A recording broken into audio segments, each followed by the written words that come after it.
Capítulo 1. La gramática de la gracia. Descifrando el código de Levítico, el libro sellado. Hay una experiencia casi universal para quien se acerca por primera vez a la fe con un corazón sincero y una mente curiosa. Tomas esa Biblia, un libro antiguo y venerable que sabes que es fundamental, y al hojear sus páginas, de repente te sientes completamente perdido.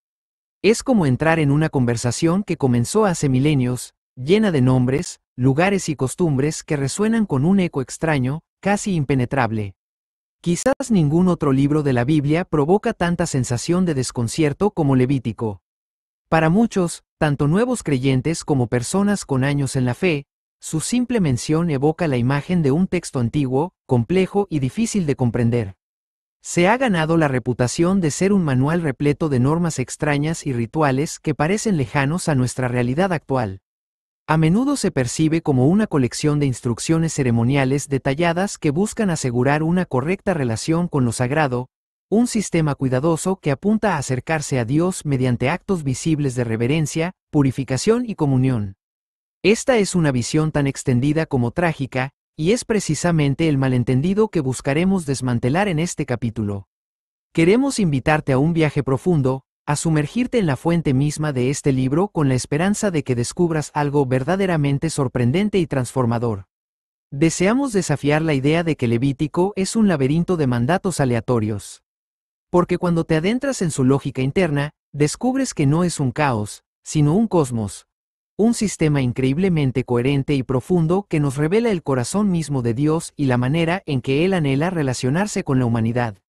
Así que, aquí está la idea central, el momento de claridad, que queremos que captes desde el principio. Levítico no trata sobre cómo iniciar una relación con Dios desde cero. Más bien, trata sobre cómo mantener y, cuando se rompe, de cómo restaurar una relación que Dios mismo ya ha iniciado por pura gracia. Esta es una verdad monumental.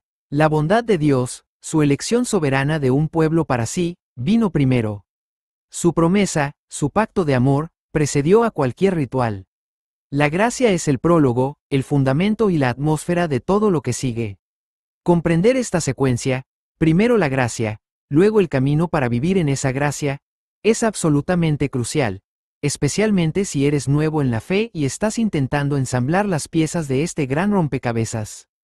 Por lo tanto, si alguna vez has encontrado Levítico confuso, intimidante, o simplemente lo has evitado por completo, prepárate.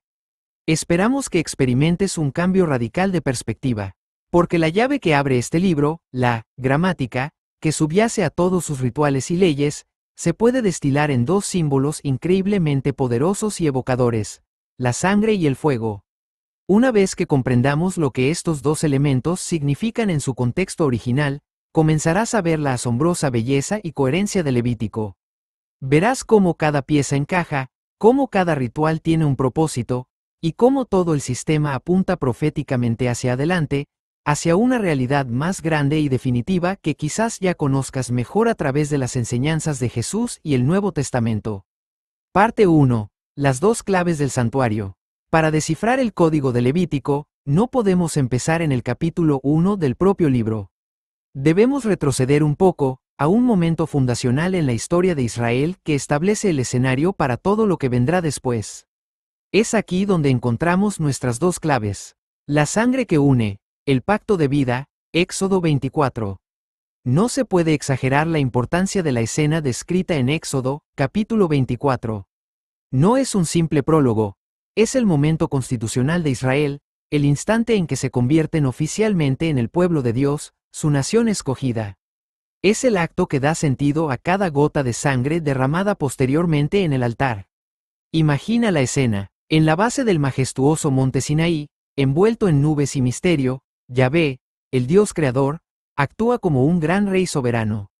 Está a punto de formalizar un acuerdo, un pacto, en hebreo, berit, con la nación de Israel, quienes son representados como su nación vasalla. En el antiguo cercano Oriente, los tratados entre un rey poderoso y un pueblo menor eran comunes, pero esto era radicalmente diferente. Aquí, el Rey del Universo estaba iniciando un pacto de relación, no por coacción, sino por invitación. Dios establece los términos, sus palabras y mandamientos, y el pueblo responde con una aclamación unánime y voluntaria. Haremos todas las palabras que Yahvé ha dicho.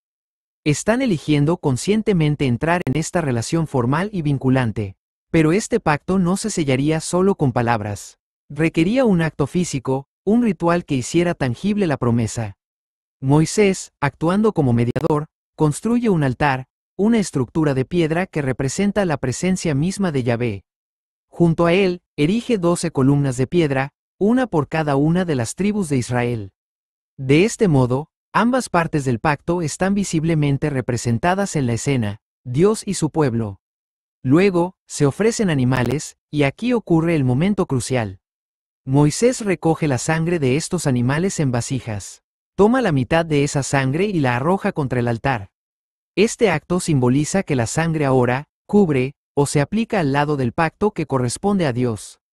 Él se está ligando a su propia promesa. Después de leer una vez más los términos del pacto al pueblo, Moisés toma la otra mitad de la sangre y la rocía directamente sobre la gente. Mientras lo hace, pronuncia estas palabras increíblemente importantes. He aquí la sangre del pacto que Yahvé ha hecho con vosotros. Detengámonos aquí un momento para comprender la profunda teología que se despliega. ¿Qué significa esta sangre? En un mundo saturado por interpretaciones posteriores, nuestra mente salta inmediatamente al pecado y al perdón. Pero ese no es el significado principal en este momento fundacional. En Éxodo 24, la sangre no trata primordialmente de la expiación de los pecados. Trata de la unificación, es el símbolo de una vida compartida. Es como si Israel y Yahvé se estuvieran convirtiendo, en un sentido espiritual y legal, en parientes de sangre. La sangre, que en la cosmovisión hebrea representa la vida misma, Levítico 5:11 de la tarde, ahora fluye, simbólicamente, entre ambas partes. Este acto crea un vínculo de vida, una unión familiar. Israel es ahora, oficialmente, la familia del pacto de Dios, marcada y unida por esta sangre compartida. Esta es la clave maestra. A partir de este momento, cada ritual de sangre posterior en el libro de Levítico se conecta directamente con esta ceremonia. Cada vez que un sacerdote lleva sangre al altar, está, en esencia, apuntando hacia atrás, a Éxodo 24. Es un recordatorio físico y constante, tanto para Dios como para el pueblo, de la relación fundamental que Él mismo estableció por gracia. Es una apelación a su fidelidad a esa promesa original. La sangre no es un intento de comprar el favor de Dios. Es la señal de la relación que Él mismo inició. Por supuesto, este pacto tiene condiciones. La gracia que lo inicia no anula la responsabilidad. Los mandamientos, el camino de vida que Dios establece, son los términos del acuerdo. Vivir dentro de esos límites es vivir en comunión y bendición. Salirse de ellos, romper las promesas del pacto, significa ponerse en peligro, fuera del sistema que Dios mismo diseñó para mantener esa cercanía con Él. Esto, como veremos, crea la necesidad de los ritos de Levítico, diseñados para reparar las brechas y restaurar la comunión. El fuego que confirma, la presencia aceptada, Levítico 8-9. Si la sangre sella la relación, el fuego divino la confirma. Si la sangre dice, estamos unidos, el fuego dice, y ahora vengo a vivir con vosotros. Es la prueba tangible de la aceptación de Dios y su decisión radical de habitar en medio de su pueblo. Este drama se desarrolla de manera espectacular en los capítulos 8 y 9 de Levítico. Levítico 8 detalla la consagración de Aarón y sus hijos como los primeros sacerdotes de Israel. Es un proceso de 7 días para apartarlos para el servicio sagrado. Incluso aquí, la lógica de la sangre reaparece de una manera muy específica. Se aplica sangre al lóbulo de la oreja derecha de Aarón, al pulgar de su mano derecha y al dedo gordo de su pie derecho. A primera vista, puede parecer un detalle extraño, pero su simbolismo es profundo y holístico. Consagra todo su ser al servicio de Dios. La oreja, para oír y obedecer la palabra de Dios. El pulgar, para el trabajo que sus manos realizarán en el santuario. El dedo del pie, para el camino que andarán en el servicio a Dios. Es cabeza, manos y pies. Simboliza que su audición, sus acciones y su caminar están ahora dedicados por completo a Yahvé. Pero el momento culminante, el clímax absoluto de esta inauguración, llega en Levítico 9, versículo 24. Después de que Aarón, ya consagrado, Ofrece los primeros sacrificios oficiales por el pueblo. El texto dice: y salió fuego de delante de Yahvé, y consumió el holocausto con las grosuras sobre el altar. Fuego, no del altar, no encendido por manos humanas, sino directamente, de delante de Yahvé. La reacción del pueblo es visceral. Y viéndolo todo el pueblo, gritaron, y se postraron sobre sus rostros. ¿Puedes imaginarlo? El terror, el asombro, la euforia. Es una prueba innegable, visible y atronadora. Dios ha aceptado la ofrenda. Ha aceptado a los sacerdotes. Y lo más importante, ahora está oficialmente presente, habitando en el tabernáculo recién construido en medio de su campamento. Aquí, el fuego no es un símbolo de juicio destructivo, sino de comunión y aceptación. Es un fuego de bienvenida. Al consumir la ofrenda, Dios está, en esencia, recibiendo el regalo, participando en la comida. Está mostrando visiblemente que ha entrado en casa, estableciendo su morada entre ellos. Y hay un detalle más, a menudo pasado por alto, pero de crucial importancia, que se encuentra en Levítico 6:12 de la mañana -13. Se ordena que este fuego específico, el que Dios mismo encendió, debe mantenerse ardiendo perpetuamente sobre el altar. Nunca se apagará. ¿Por qué? Porque esto significa que cada ofrenda quemada en ese altar, desde ese día en adelante, es consumida por una extensión del fuego inicial de Dios. Es un recordatorio constante de que toda adoración aceptable ocurre porque Dios dijo, sí, primero. No es la humanidad tratando de iniciar algo nuevo cada vez, sino participando en el acto original de aceptación divina. La gravedad de esto se ilustra trágicamente en el capítulo siguiente, Levítico 10. Dos de los hijos de Aarón, Nadab y Abiú, deciden improvisar. Ofrecen fuego extraño, Esh Zara, un fuego que Dios no había mandado. Quizás lo encendieron ellos mismos, usando brasas de otro lugar. El resultado es inmediato y devastador. Fuego sale de la presencia de Yahvé y los consume. Es una advertencia aleccionadora. La adoración debe ser en los términos de Dios, siguiendo los caminos que Él ha provisto. No se puede manipular ni forzar la presencia santa de Dios. Es una respuesta a su presencia iniciada, no un intento de forzar su mano. Así que ahora tenemos el marco completo. Tenemos un pueblo unido a Dios por la sangre del pacto y una relación confirmada por la presencia habitadora de Dios, simbolizada por el fuego divino. Con estas dos claves, ahora podemos empezar a entender la gramática de la adoración, los rituales diarios que permitían a un pueblo imperfecto vivir cerca de un Dios santo. Parte 2. Aprendiendo a hablar el lenguaje de la adoración. Con nuestro fundamento establecido, podemos ahora adentrarnos en los ritos específicos de Levítico. Pero primero, una aclaración vital sobre el lenguaje. Una cuestión de términos. Sacrificio u ofrenda. La palabra sacrificio evoca ideas de pérdida, de renunciar a algo dolorosamente. En español, como en inglés, tendemos a usarla como un término genérico para todos los rituales del altar. Sin embargo, esto agrupa incorrectamente varias acciones distintas y oscurece sus propósitos únicos. La palabra hebrea, seba, es la forma más precisa y específica de lo que comúnmente llamamos sacrificio. Su significado literal es matanza para una comida, y su uso en las escrituras está estrictamente reservado para la ofrenda de comunión, Seba Selamim. Este rito no era simplemente un acto de matar o derramar sangre para celebrar algo, un acuerdo, un terminar de un voto, agradecer, sino que, además, tenía como fin una comida sagrada y compartida. Una parte del animal se ofrecía a Dios en el altar, otra al sacerdote, y el resto era comido por el adorador y su familia en un ambiente festivo y comunitario. Cada vez que se habla de Seba, se habla de un banquete en presencia de Dios. A diferencia de Seba, el término más amplio que agrupa todos los tipos de ofrendas es Corbán, que significa simplemente, algo que se acerca, o, una presentación.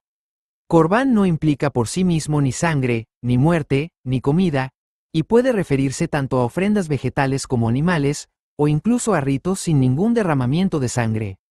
Por lo tanto, no todas las ofrendas que se llevaban al altar eran seba, y no todas deben ser traducidas o entendidas como sacrificios. Llamar sacrificio a todo corbán es una simplificación que oscurece el propósito y la naturaleza de cada rito. Es mucho más preciso hablar de ofrendas, presentaciones, o ritos, cada uno con su función concreta, como herramientas distintas en la caja de un artesano. Comprender esta distinción nos permite ver con claridad lo que cada rito realmente lograba y cómo contribuía a la comunión entre Dios y su pueblo. El Asham, la ofrenda de restitución, reparando lo roto. El primer rito que exploraremos es el Asham, a menudo llamado ofrenda por la culpa o de restitución. Este era requerido cuando alguien cometía una ofensa que involucraba un daño tangible, ya sea contra Dios o contra el prójimo.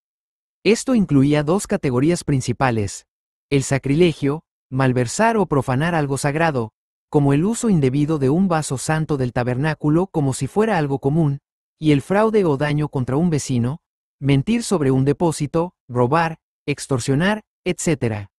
La lógica central del Asham es, ante todo, una lógica de restitución. El pecado ha causado un daño real y medible en la comunidad, y ese daño debe ser reparado o restituido. Y aquí está el primer paso, un paso que revela profundamente el corazón de Dios. El ofensor tenía que ir primero a la persona a la que había agraviado. Antes de acercarse al altar, antes de buscar la reconciliación con Dios, debía buscar la reconciliación con su hermano.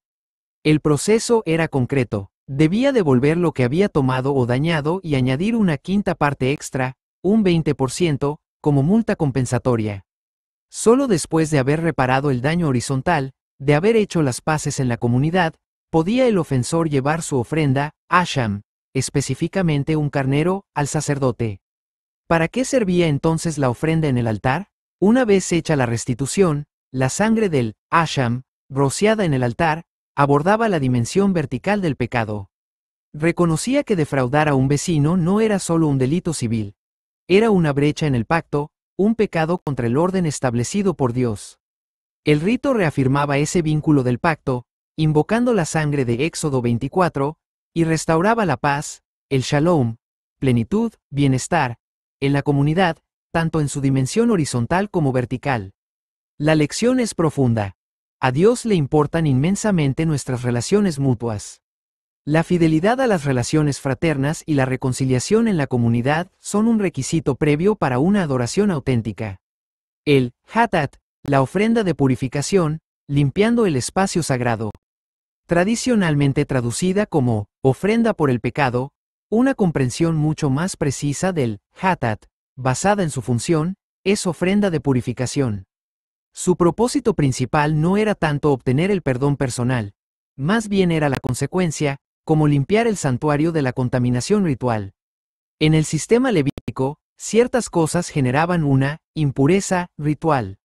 Esto no significaba necesariamente que fueran moralmente malas, sino que eran incompatibles con la santidad concentrada de la presencia de Dios. Las fuentes de impureza incluían ciertas enfermedades de la piel, emisiones corporales, el contacto con un cadáver y también pecados, tanto no intencionales como algunos deliberados. La idea es que esta impureza funciona como una especie de contaminación espiritual. Si no se trata, se acumula en el tabernáculo, el lugar de la morada de Dios, profanándolo. Si el espacio sagrado se contamina demasiado, la presencia perfectamente santa de Dios no podría permanecer allí. Por lo tanto, el Hatat era el antídoto prescrito. Era el medio por el cual el santuario se limpiaba, se descontaminaba, para que la santa presencia de Dios pudiera permanecer entre ellos. La forma en que se manejaba la sangre en este rito era muy diferente y específica, y purificaba a los muebles de acuerdo a cuán lejos había penetrado la contaminación al interior del santuario. Para el pecado no intencional de una persona común, la contaminación se consideraba menos incisiva. Por lo tanto, la sangre del Hatat se aplicaba solo a los cuernos del gran altar de bronce y la base de este, en el patio exterior.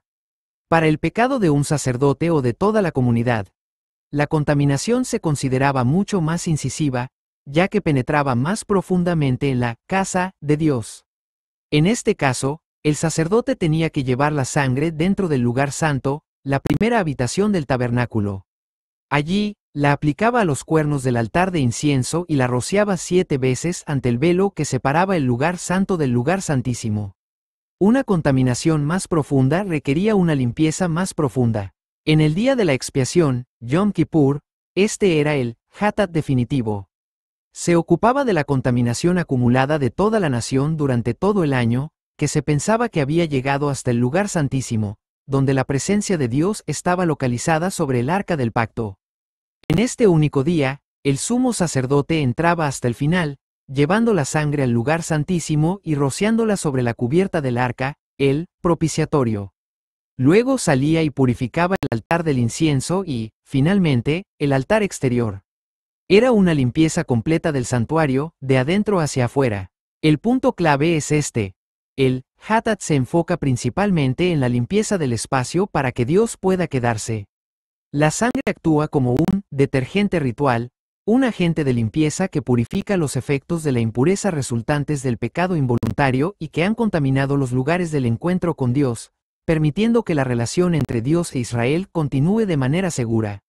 Entender esto es fundamental para ver cómo Cristo, más tarde, purifica no un edificio, sino el santuario celestial mismo y nuestras propias conciencias. El Sebach Selamim, la ofrenda de comunión, el banquete con Dios. Aquí tenemos el verdadero Seba, la comida sacrificial. A diferencia de las ofrendas que hemos discutido, que eran obligatorias para solucionar un problema, el Seba Selamim, a menudo traducido como ofrenda de paz, era generalmente voluntario. Se ofrecía por alegría, por gratitud o para cumplir un voto. Este ritual era, en esencia, una barbacoa sagrada, una fiesta compartida con Dios. El adorador traía un animal, ciertas porciones de grasa, consideradas las partes más ricas y un manjar, se quemaban completamente en el altar. Eran el pan de Dios, su porción, consumida por ese fuego divino de aceptación. El sacerdote recibía una porción específica, el pecho y el muslo derecho, como su parte. Y entonces, esta es la parte maravillosa, el adorador, junto con su familia y amigos, comía el resto de la carne en una comida gozosa. Tenían una comida con Dios. Era una expresión tangible de Shalom. Esa rica palabra hebrea que significa plenitud, paz, bienestar y armonía.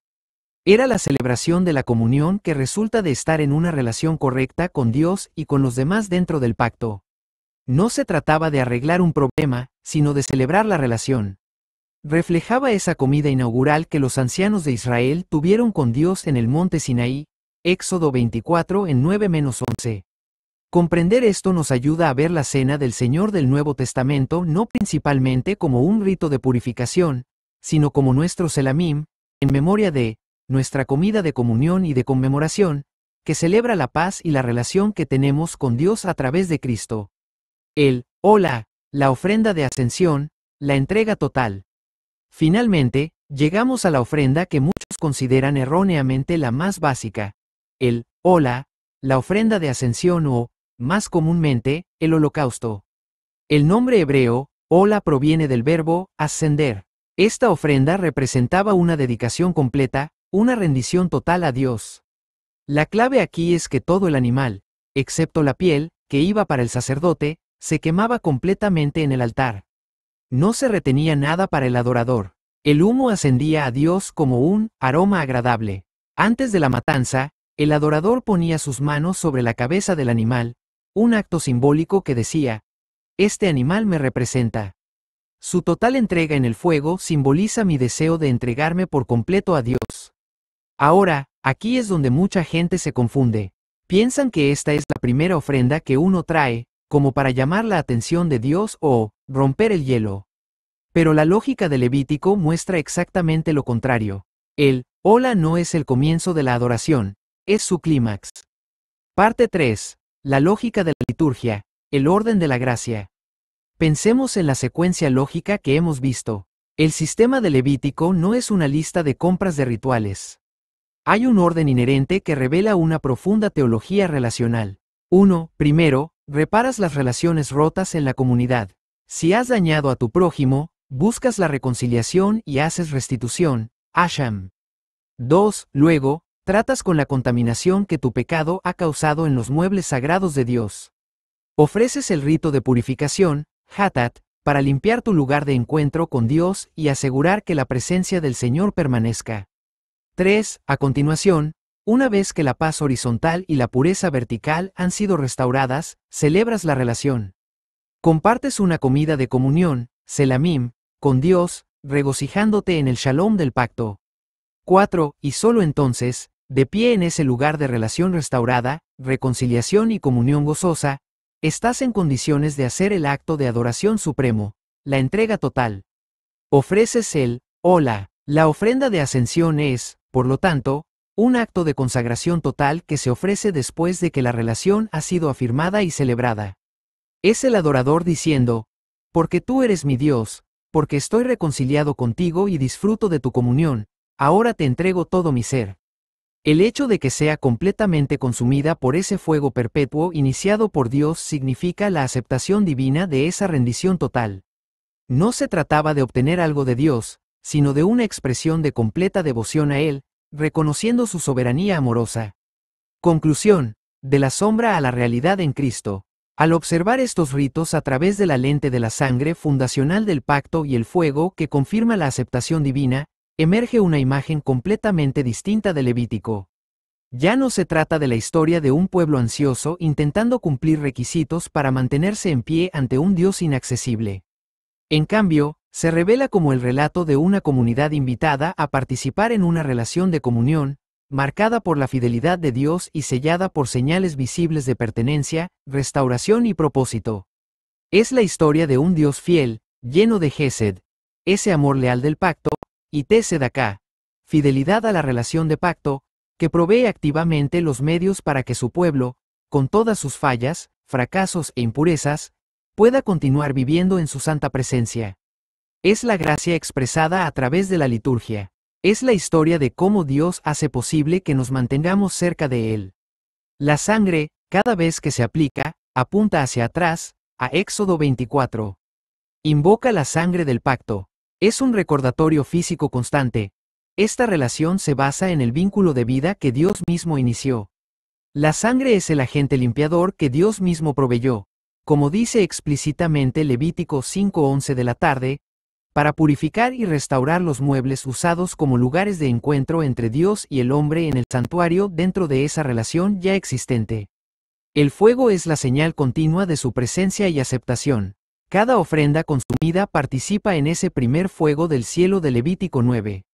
Es Dios diciendo, todavía estoy aquí y acepto tu adoración, no porque la hayas ganado perfectamente, sino porque elegí morar contigo.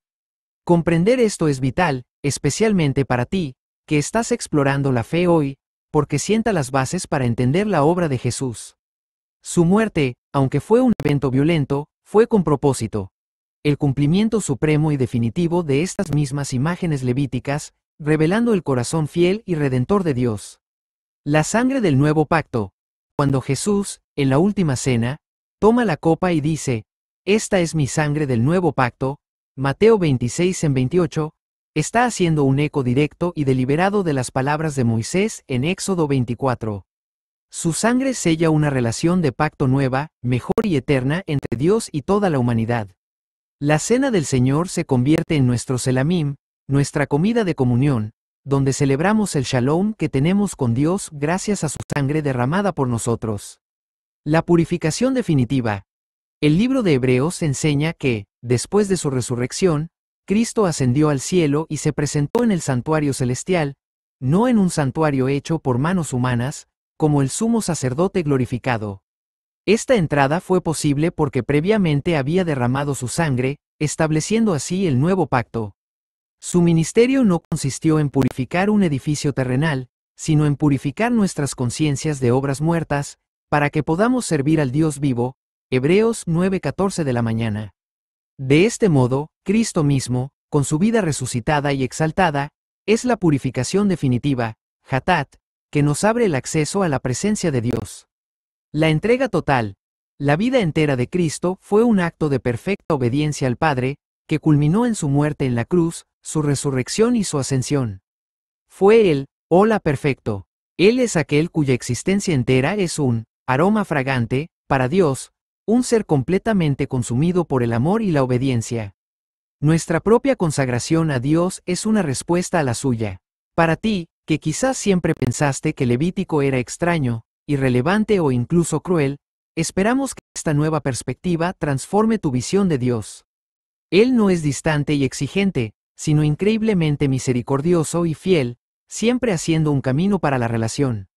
Levítico proporciona el plano teológico, el escenario sobre el cual se desarrolla el plan supremo de Dios en Cristo. Pasas de ver reglas antiguas y extrañas a contemplar el hermoso y coherente fundamento de nuestra redención. De repente, tiene sentido por qué el libro de Apocalipsis muestra a toda la creación adorando al Cordero, Jesús, diciendo que es digno porque, con tu sangre, la sangre del pacto, nos has redimido para Dios gente de toda raza, lengua, pueblo y nación. Apocalipsis 5:9. Este viaje a las profundidades de Levítico, esperamos, te ha llevado de la posible confusión a una profunda apreciación. Una apreciación por la increíble y fiel provisión de Dios a lo largo de la historia para que podamos estar en comunión con Él. Él siempre ha estado abriendo un camino para que te acerques. El complejo sistema del tabernáculo fue la sombra.